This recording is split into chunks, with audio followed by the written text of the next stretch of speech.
empujar y atravesar.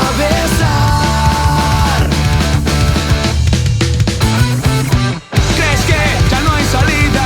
El pasado pesa tanto que estás atado ante la piedra en la que vas a tropezar. Sabes que lo importante no es cuántas veces caigas, sino la fuerza con la que te vas a levantar. Y echas a correr sin mirar atrás. Y a cada paso sientes ese peso sobre ti. Decides empujar y atravesar los muros que te impiden caminar. Tienes que saltar